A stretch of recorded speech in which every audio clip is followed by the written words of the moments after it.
आप सभी का इस प्लेटफॉर्म पर बहुत बहुत स्वागत, अभिनंदन, हार्दिक स्वागत। मैं रविंद्र चौहान संस्कृत से कक्षा 10th के लिए बोर्ड के लिए बहुत ही महत्वपूर्ण प्रकरण लेकर आया हूँ आज, जिसमें संख्या ज्ञानम जो 10th बोर्ड के लिए 2 नंबर का क्वेश्चन आता है, उस क्वेश्चन को मैं आप तक पहुंचाने की कोशिश कर रहा हूं। आप इस वीडियो को ज़्यादा से ज़्यादा लाइक करें, सब्सक्राइब करें और बहुत सारे लोगों तक इसे पहुंचाने की कोशिश करें। मैं संस्कृत का शास्त्री, शिक्षा शास्त्री, आचार्य और शिक्षा आचार्य संस्कृत से हूँ, मीडियम संस्कृत से, और मैं आपको आज संख्या ज्ञान के बारे में बताना चाहता हूँ। सबसे पहले अपन को संख्या ज्ञानम के अंदर अपन को ध्यान रखना है। संख्या ज्ञानम में सबसे महत्वपूर्ण चीज़ अपन को क्या ध्यान में रखनी है, वो ध्यान रखें। कक्षा 10th के अंदर 100 से ऊपर वाली संख्या बोर्ड में आएगी, बोर्ड परीक्षा में आएगी, ये अपने लिए, ठीक है। इसको अपन को जानना है कि 100 से ऊपर वाली संख्या आती है, तो उसके लिए मैं आपको एक छोटा सा ट्रिक देता हूँ। उस ट्रिक के माध्यम से अपन को संख्या को सही सेट करना है। तो सबसे पहले अपन को क्या करनी है, छोटी संख्या को पहले लिखना है। छोटी संख्या को अपन को सबसे पहले लिखना है, फिर इसके बाद प्लस करके अपन को लिखना है अधिक। क्या लिखना है? अधिक लिखना है। और इसके बाद यदि सैकड़े में संख्या आई हुई है तो अपन को शतम लिखना है, और यदि वही संख्या यदि 1000 के अंदर आई हुई है तो अपन को वहां पर सहस्त्रम लिखना है। क्या लिखना है? सहस्त्रम लिखना है। ये चीज अपन को, इस को अपन यदि ध्यान में रखते हैं तो अपनी संख्या कंप्लीट हो जाती है 10th बोर्ड के लिए, क्योंकि क्वेश्चन संस्कृत के अंदर यहीं से बनता है और ये अपन को अच्छी तरीके से ध्यान में रखना है।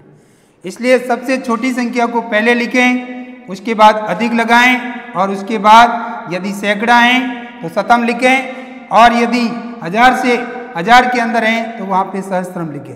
अब यदि सैकड़े के अंदर यदि 200 आ जाता है तो वहाँ पे द्विशतम लिखना है।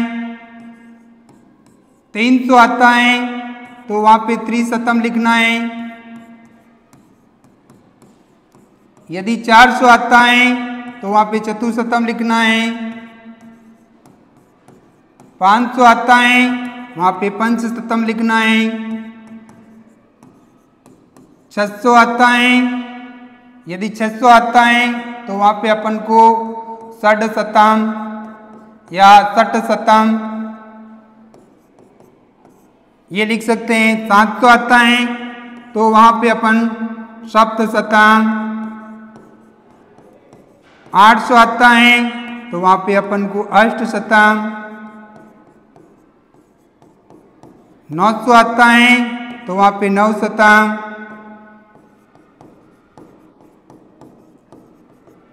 और यदि 1000 आता है तो वहां पर अपन को सहस्त्रम लिखना है, ये लिखना है। और यदि वहां पे 2000 आ जाता है तो वहां पर अपन को द्विसहस्त्रम लिखना है। 3000 आता है तो अपन को त्रिसहस्त्रम लिखना है। 4000 आता है तो चतुसहस्त्रम लिखना है।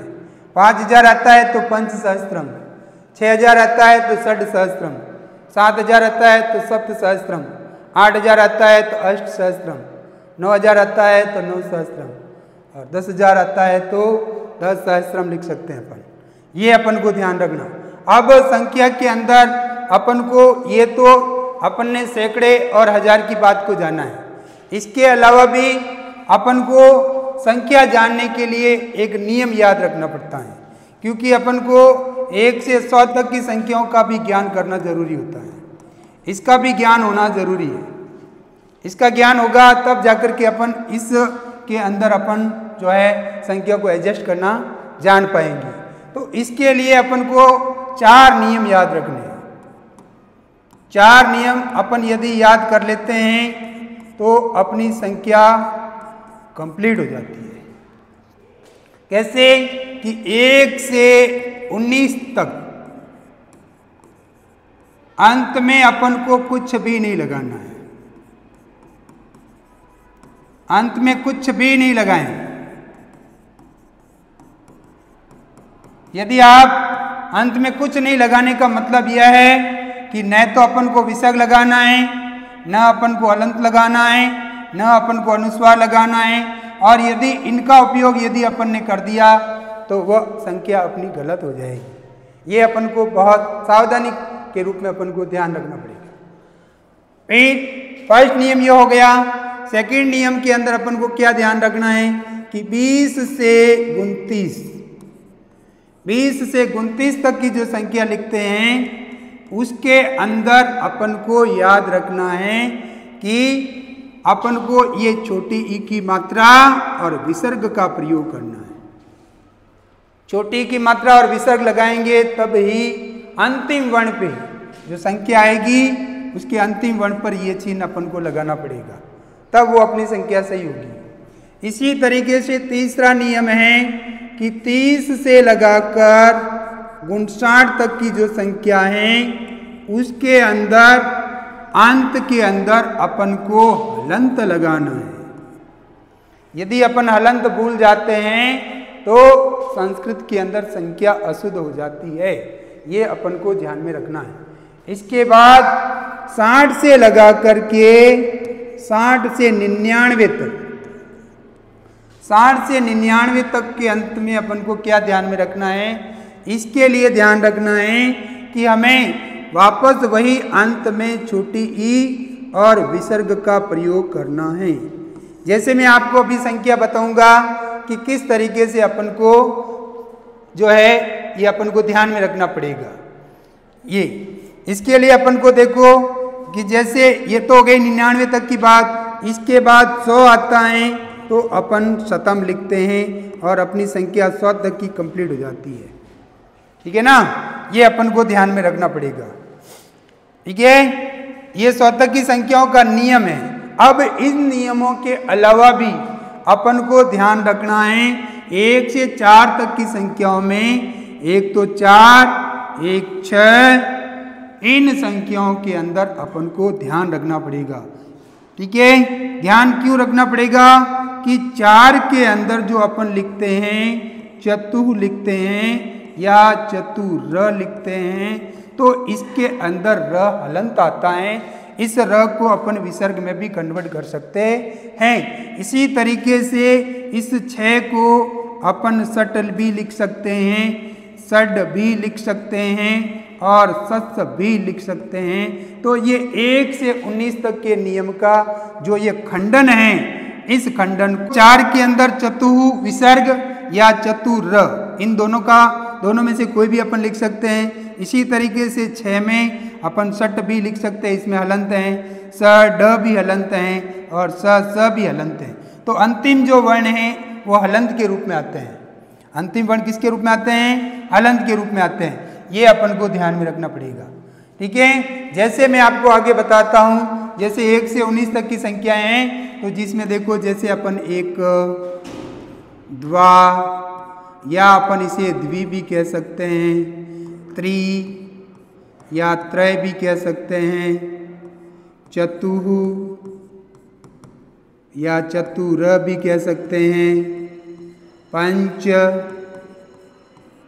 षड या सस या सट, इनमें से तीनों में से अपन कोई भी प्रयुक्त कर सकते हैं। इसी तरीके से सप्त, अष्ट, नव, 10। अब देखो इन 1 से 10 तक की संख्याओं के अंत में केवल 1 और इन 4 इनके अलावा अपन ने कहीं पर भी विसर्ग, हलंत, अनुस्वार इनका कहीं पर भी प्रयोग नहीं किया। इसी तरीके से जैसे 11 है तो अपन इसे एकादश लिख सकते हैं, द्वादश लिख सकते हैं, त्रयोदश लिख सकते हैं, चतुर्दश लिख सकते हैं, पंचदश, षोडश, सप्तदश,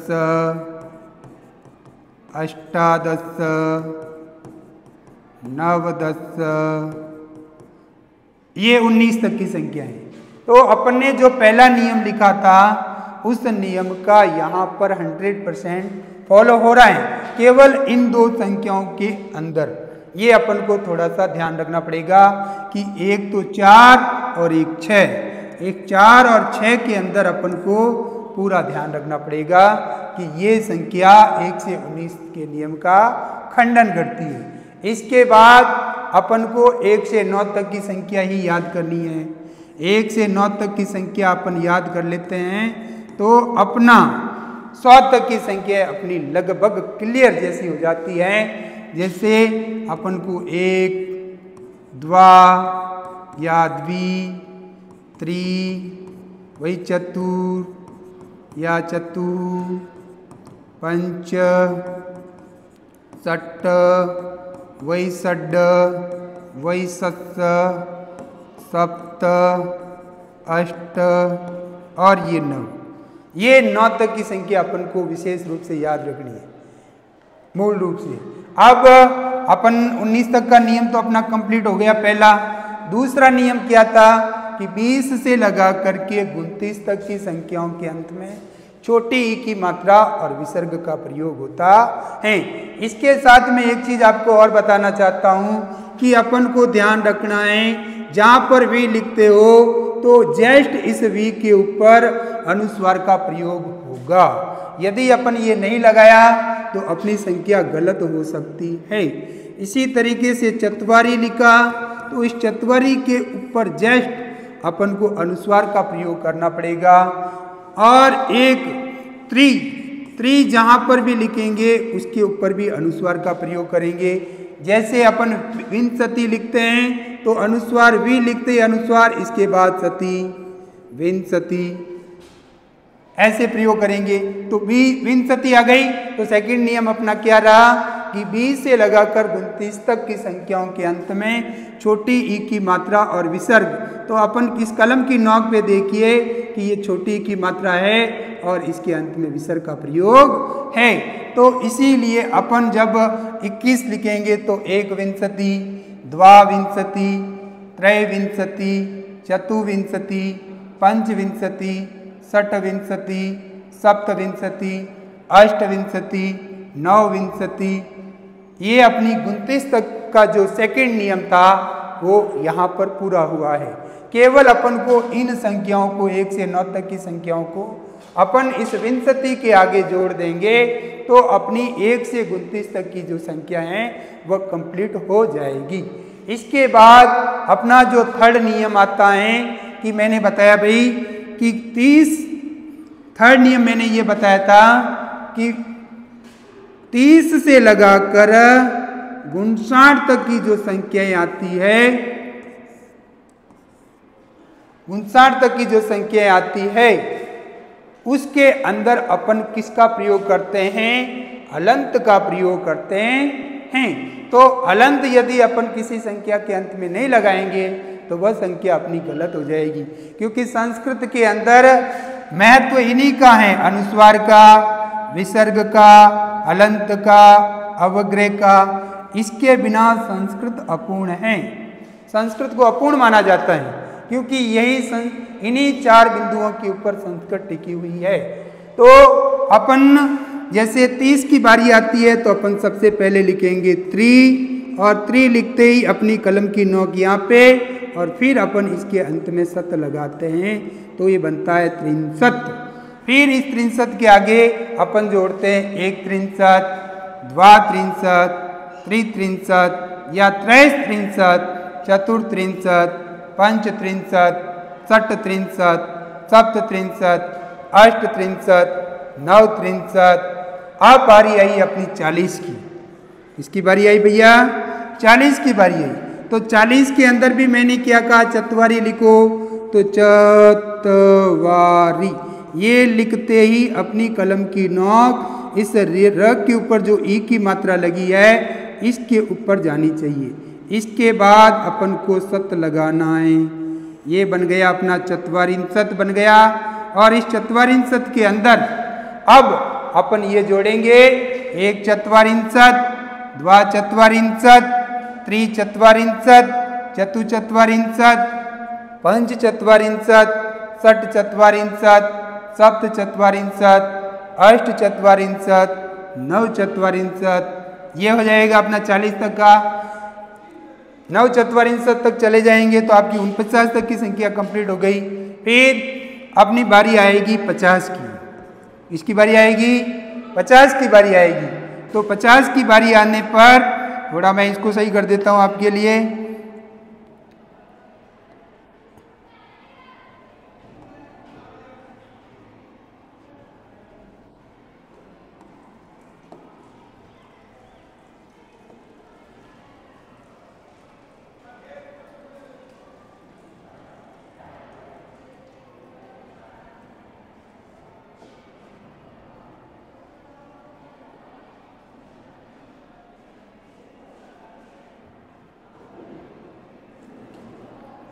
इसके लिए अपन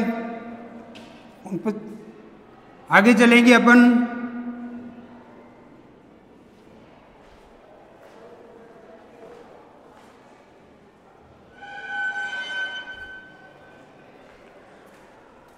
चत्वारिंशत के अंदर अपन चत्वारी लिखते ये अनुस्वार, इसके बाद सत, यह आएगा चत्वारिंशत।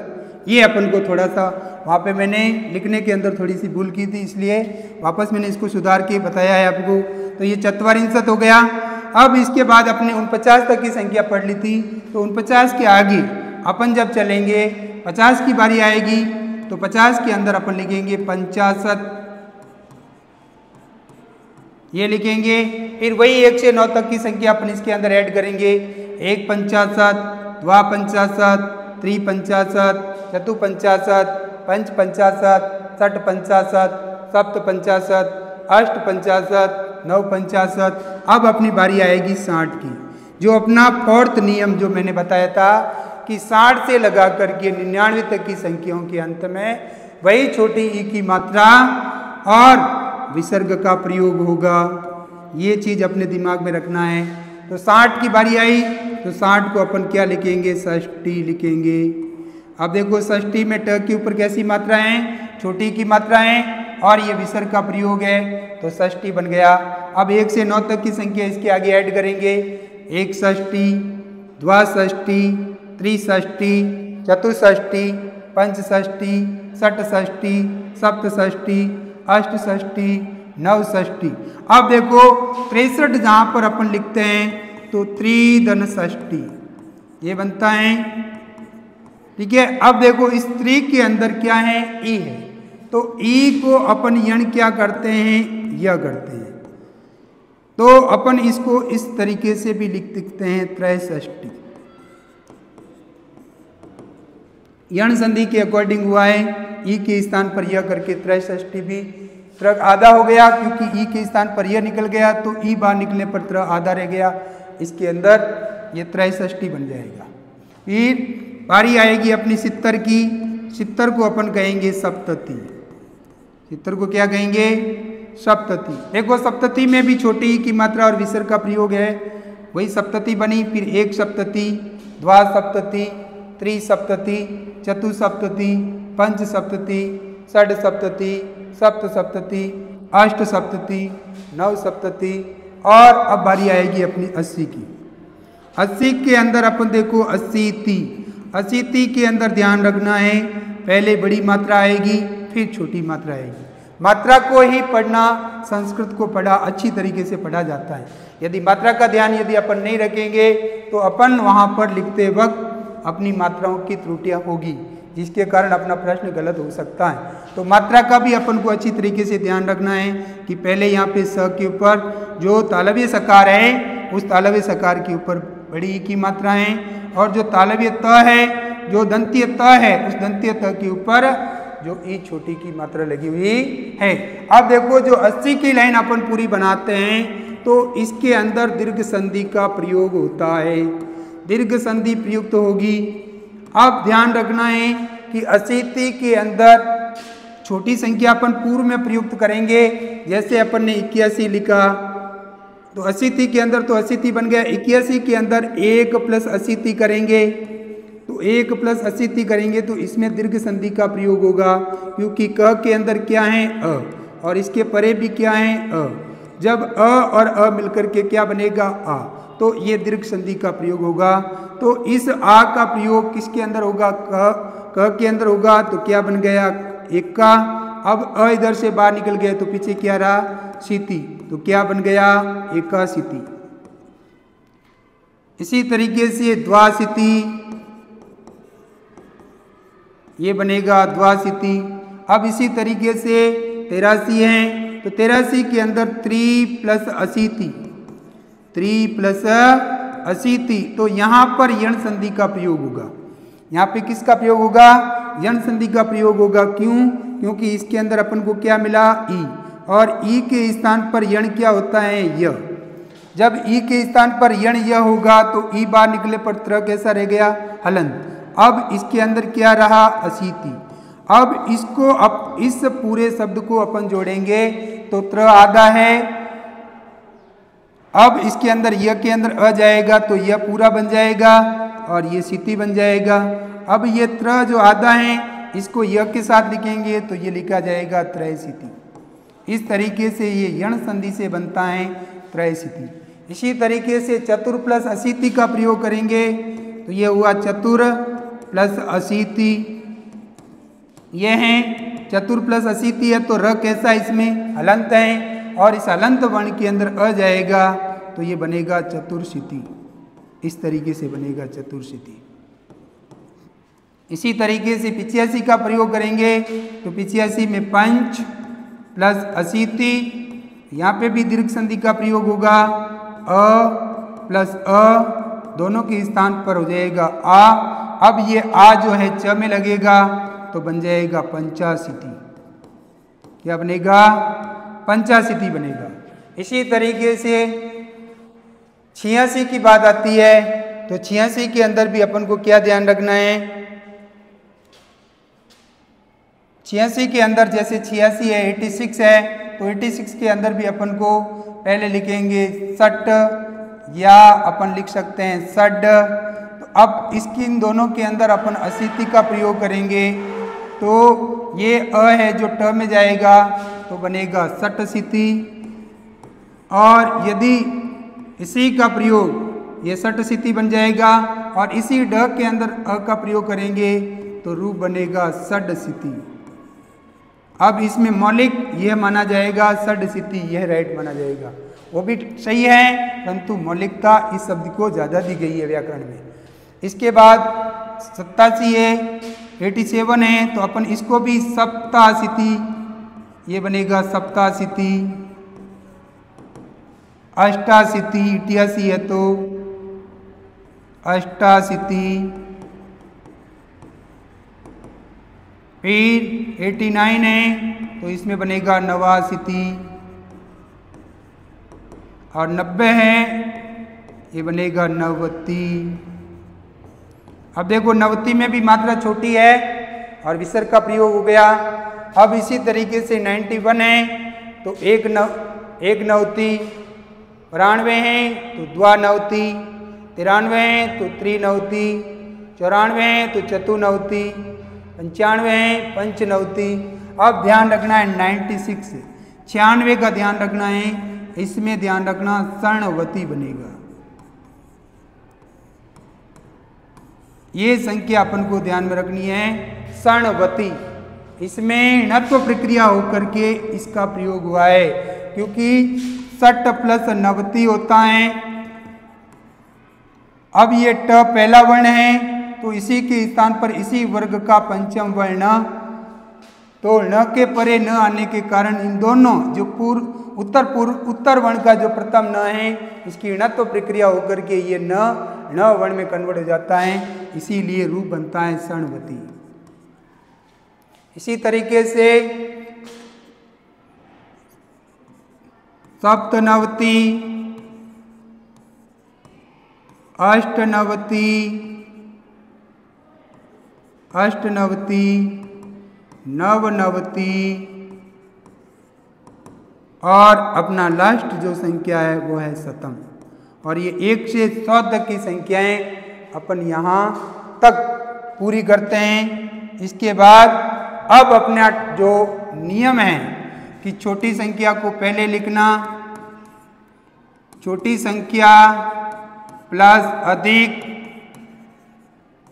प्लस शतम या सहस्त्रम, इन दोनों में से अपन किसी का प्रयोग करेंगे यदि वह संख्या जिस तरीके से आई हुई है।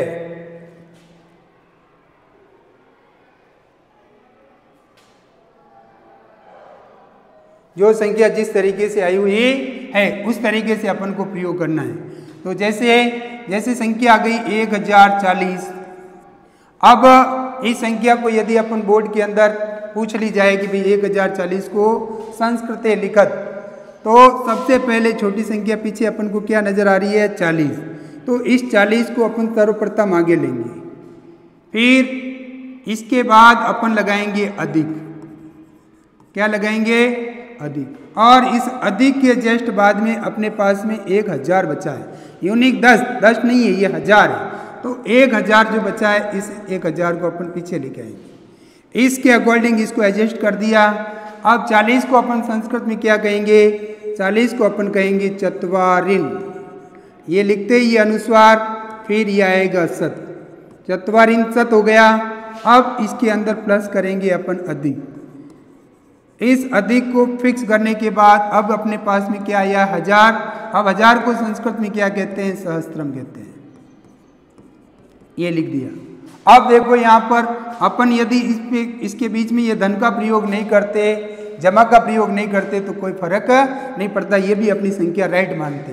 परंतु अपन इसके अंदर कुछ और नया करें तो ये त कैसा है? हलंत। और इसके पर क्या आ रहा? स्वर आ रहा है। तो इस अच को इस त के अंदर जोड़ लेंगे तो क्या बनेगा?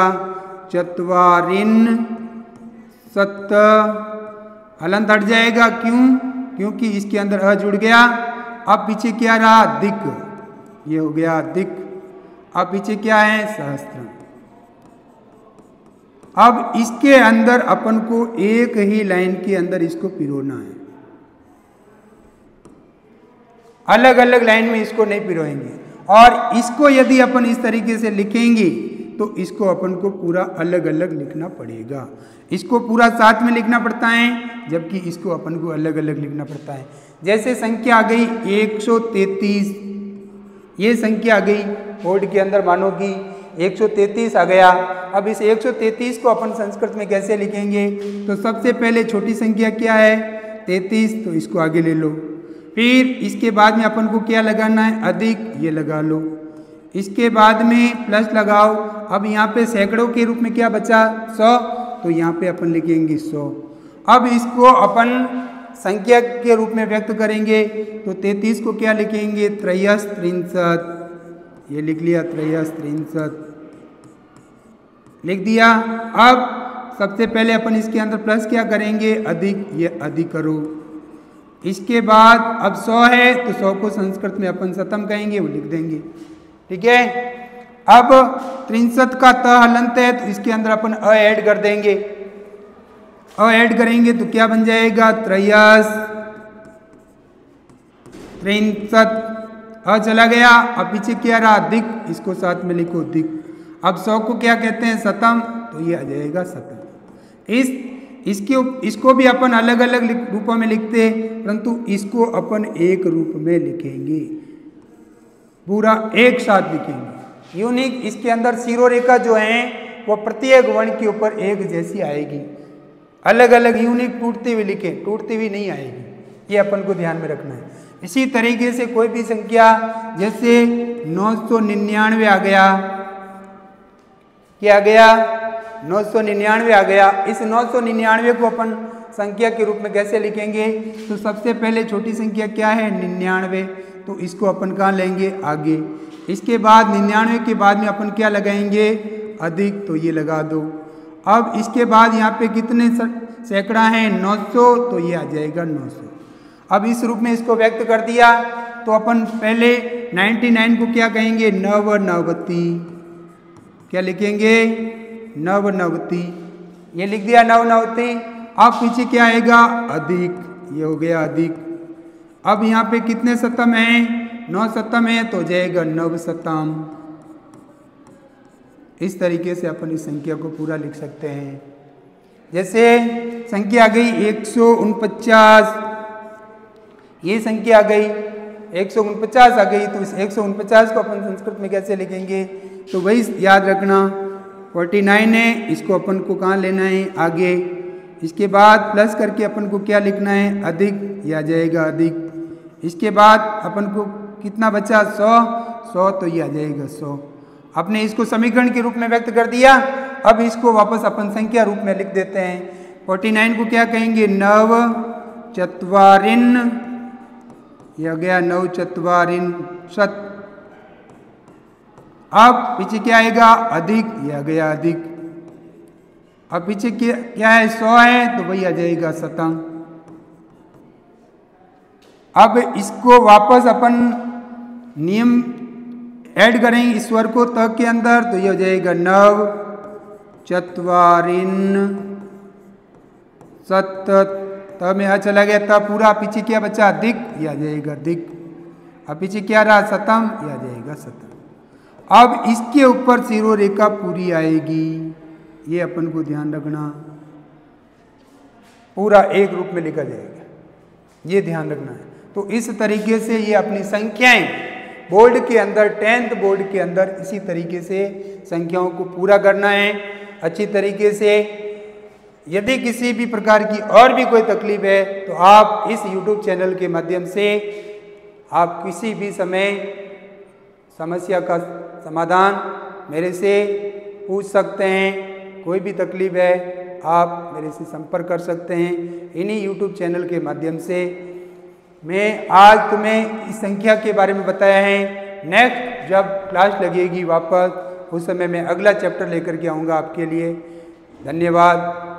जय हिंद, जय भारत, साधुवाद।